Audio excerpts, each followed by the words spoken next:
Oh god, it's been a while, I forgot how to set up a camera. We're just gonna go with that. I've missed this so much. That's how you do an intro. Do you just sit there and like fix your hair, or do you pretend to be cute? Okay, I'm not cute, so.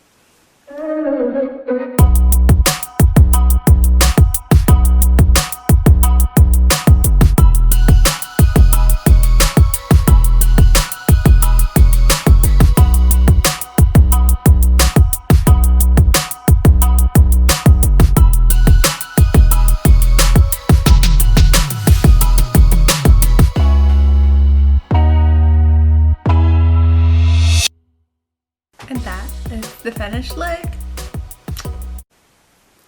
Jezebel. Hello everyone, I'm back. Finally, I've missed you so much. Been a while, very solid reason. I would have my blog post written up when you watch this, so if you can go and see that, I'll have that link down below.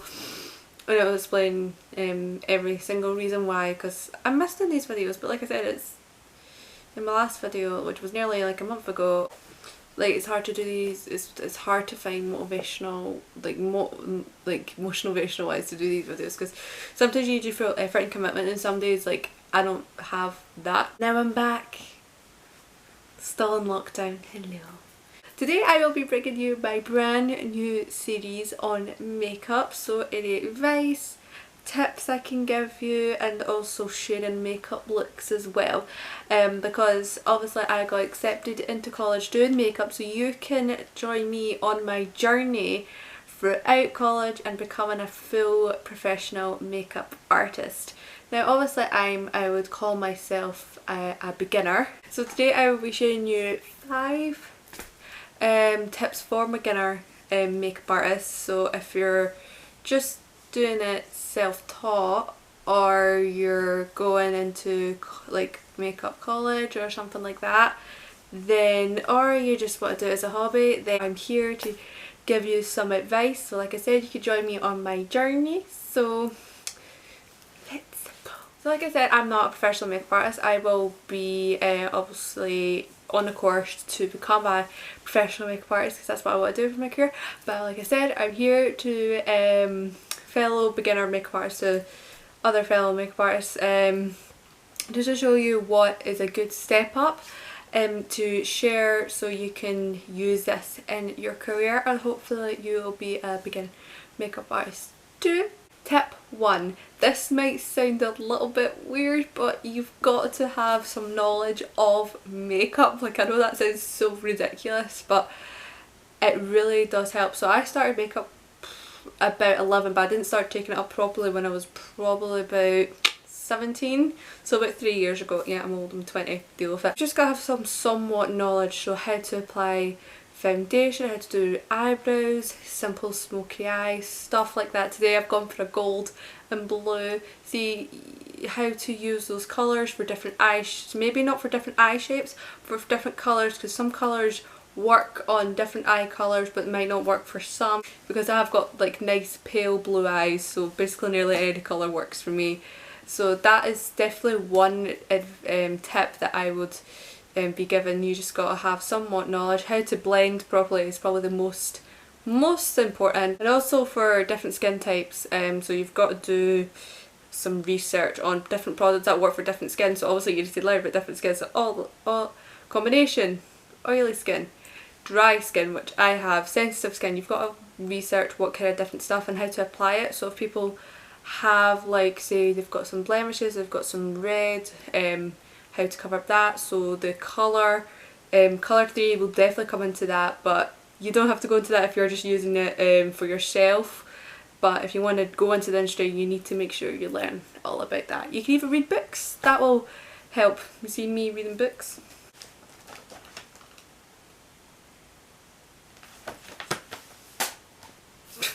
I'm not a nerd, I don't read. Tip number 2 is probably one of the most important, is use different products from your own, for playing on your own skin, to you use it in your kit or clients. So obviously we've been sent a kit list to buy for our upcoming course. Obviously we don't know when we're going to be using it because most of it is going to be a bit virtual in the beginning, so we don't know. So we started buying stuff of our products. It's very important sanitation wise, especially with the kind of world we live in, especially with the coronavirus. So it's definitely better for hygienic wise as well to use different products on yourself than you will do it on your clients or your kit, for example. So I do know people that they do use their own products, but they do sterilise them. That's your own choice. But if you want to be a beginner, you want to act like a professional, I would definitely recommend, so if you want to sanitize them, use your own products, so yeah, that's fine. But you look more professional if you've got something brand new that maybe it's not being used, so it looks very professional, and then the client goes home very, very happy.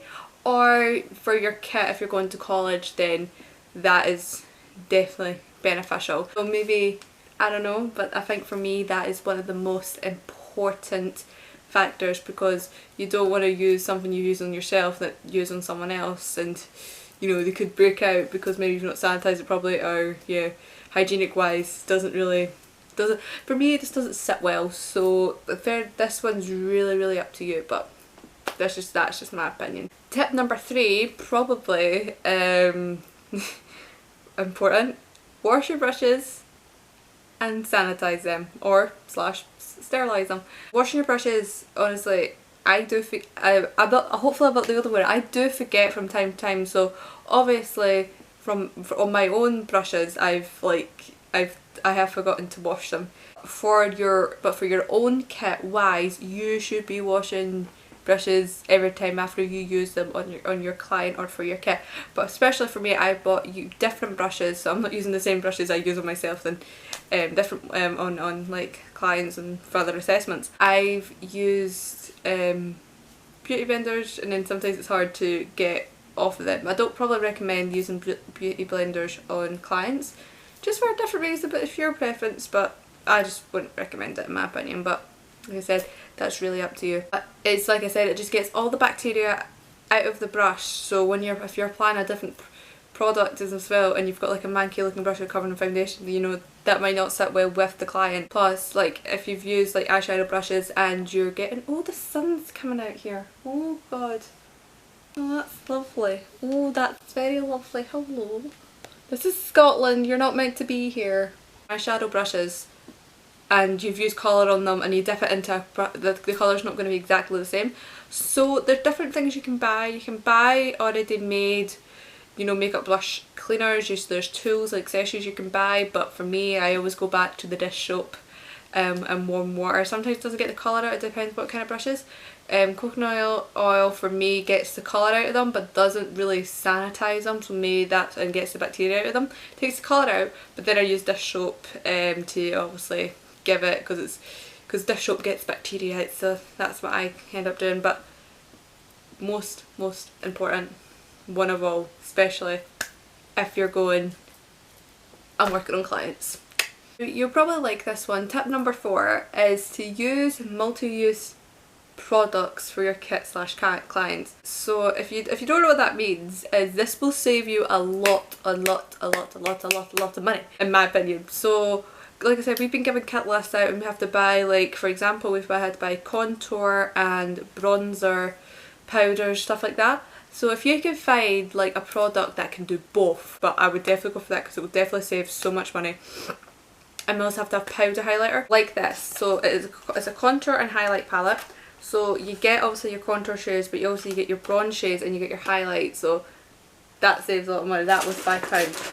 Like that, for example. Plus we've had to have palettes. You can buy different nude palettes. You can buy different palettes for bright colours. So you can buy a product that you can do both on, for example.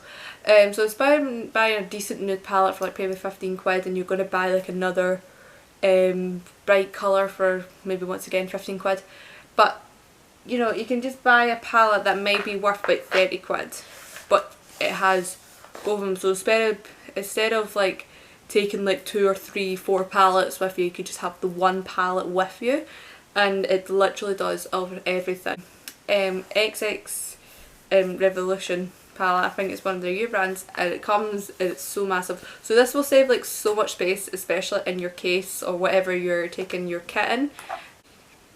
It has your nudes, it has your bright colours, it literally has everything, so it's like worth it. It might be a bit more money spending on like one palette that can do it all, but then you realise if you're buying individual palettes it might end up being more pricey than if you just buy the same palette and it can literally do it all. So this will save you money and save you time.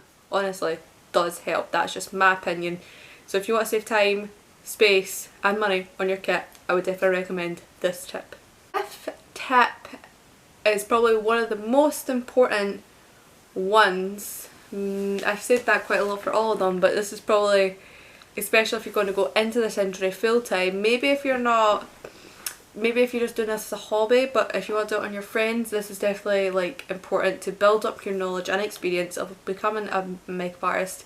Going into beginner to professional is practice, practice, practice. Honestly, it is literally so key. Like, I've done it on a couple of friends, like that's the practice I've got, and obviously I couldn't do much practice over, you know, lockdown, so it's like kinda, and it's going to be so weird because when you're actually going back into the makeup industry, some things like going back into especially next year, it still might not be normality. Like nowadays we probably have to wear masks, gloves and a gown if you're going to now do makeup because it's that worrying time. Practice, practice, practice, because you can work on so many faces. So you can have from pale skin to dark skin, from combination skin to dry skin. It's like that, for example. It just gives you experience on working on so many different faces. So people might have a rounder shape of face, they might have more of a square face, so you can definitely learn how to contour on different kind of faces, like different kind of eye shapes as well. So what colours bring out the most, how do you do eyeliner, for example, applying false lashes on someone else. So literally practicing is literally the best thing you can do as a makeup artist. Like, and obviously during lockdown I haven't had the availability to do that and go get a couple of friends from lockdown and practicing makeup on them. Especially when I get back into college, and then I can like start practicing on more people. And then, so for example, different eyebrow shapes. That will definitely work, especially with this time and still in lockdown. But once we get back out there, once we get back to somewhat of normality, you can then practice, even if it's just your friend or your mum, you can practice on them so you can get experience on working different face shapes, for example, as well. So that is literally the key part to this thing. So those are 5 tips that I would definitely recommend to beginner makeup artists. I'm hoping you like the series and I hope it will continue as well. And please, like, it will literally be so helpful, and please also subscribe.